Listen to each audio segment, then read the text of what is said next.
Parallel Minds by Laura Tripaldi. I read this book because I'm interested in exploring the thought spaces other than materialism. I'm interested in anything that bridges the gap between mind and matter. I'm interested in animism to some extent, but this isn't exactly an animist book.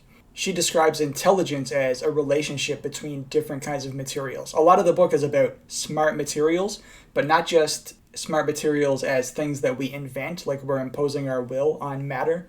Instead, she talks about organisms as materials that participate in their own generation. And that has to be true. The genesis of life has to have come from seemingly non-living matter in the first place.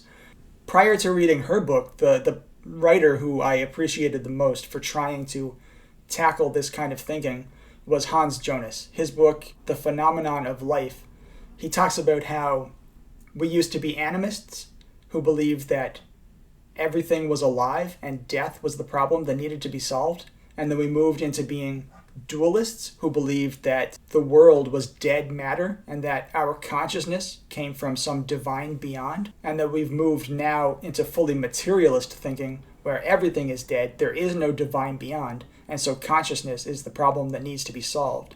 But the problem with that is there's nothing in, well, that is the problem, is that there's nothing in matter that would make you think that it could be conscious. Laura Tripaldi describes a continuum of agency almost, where particular materials don't have the properties by themselves to become alive. They have to interact with other materials. New behaviors emerge from that. And that there's a continuum even from seemingly dead matter to what we are, where there's certain kinds of materials that have like some of the attributes that you would use to define life. But where Hans Jonas gets stuck, in my opinion, is that he's still stuck in materialist thinking when he talks about technology. So he talks about technology as an extension of the purposiveness of organisms. And so every kind of technology is basically just a clock eventually winding down, whereas life is constantly renewing itself. It metabolizes, it dissipates energy in a way that constitutes its own life, and it regenerates itself. And it responds to the environment, it remembers its environment, and is able to adapt through remembering either individually, the way that we remember things with our brains, or just at a larger scale, the genome remembers what worked and what didn't. So these materials are basically coded into the genome. But where Hans Jonas gets stuck is, even though he is seemingly sympathetic to animism, he still considers technology to be nothing but an extension of our purposiveness, which will eventually wind down. And that's actually true. But he goes on to say at a certain point that even though, because he gives almost mystical status to organism, and he says at one point that even though everything in an organism is completely dependent on seemingly non-living or non-conscious physical processes, he says that it could be that all these physical processes, physics itself, is there for life. So that's almost theological, or at least somewhat mystical. And that still separates life from matter in a certain way. I think he still gets stuck somewhere when he doesn't really get into what it means for non-living matter to be able to have these intelligent relationships with other materials. Laura Tripaldi gives credit to all the dynamic behaviors that come from the relationships of seemingly non-living matter. I'll read some quotes and just riff on them. On page 55, she talks about Physarum polycephalum, a bacteria, and she says that it is actively constructing the conditions of its own experience. Now, the reason I find this interesting is just because she used the word experience. So she's giving something of experience to this bacterium. It doesn't have a brain. It certainly has its own intelligence, but to give it the status of having experience is kind of interesting. And in that same vein, on page 59, she says, we cannot fail to recognize that these systems are bodies capable of some form of thought, because they are able to modify their own structure in order to act within the world.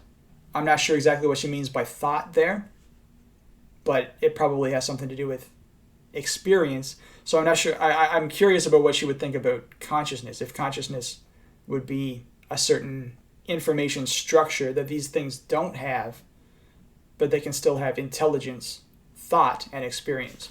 A really crucial quote on page 117. She says, "If in a living system one tries to isolate one phenomenon from the others, then the phenomenon disappears. The animal dies." So that's really interesting because, of course, it's true. Like if you remove the skin from a human, then the human will die. If you remove the materials of the brain, then it will die. So there's no single thing that constitutes a living organism. It has to act in coordination with other materials. Another crucial quote, "Intelligence emerges from relationships." And I've often thought that relationships between bodies is kind of more important than the bodies themselves. The electron is a fleeting thing, but the wave function is constant, but invisible to us.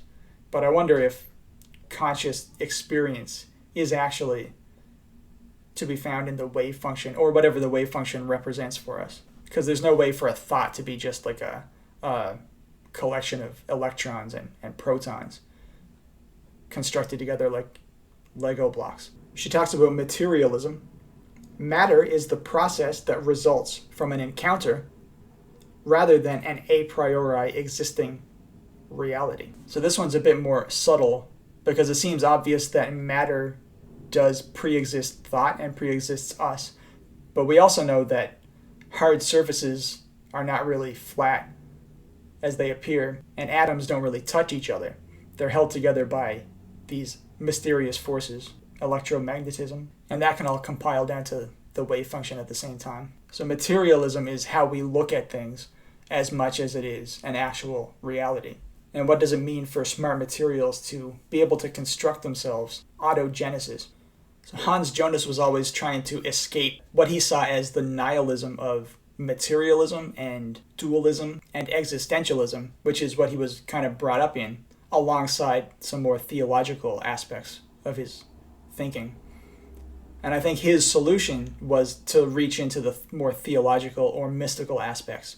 But in the end, I think he still ended up trapped in his kind of nihilist, materialist perspective. If he'd been introduced to Laura's work, maybe he would have had some interesting things to say.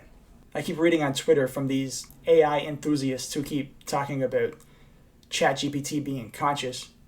And I'm not convinced that any software can be conscious on the kind of computing hardware that we have. And I think if we want to make sentient robots, we're going to need a different kind of hardware. And it could be that the smart materials that Laura Tripaldi talks about could be the way that we eventually achieve that. The brain is a smart material. I had always thought that maybe we need like actual neural networks that are just made out of different materials. But maybe it's not a neural network that we need at all, virtual or otherwise. The brain is a smart material. What other kind of smart materials might we invent or discover?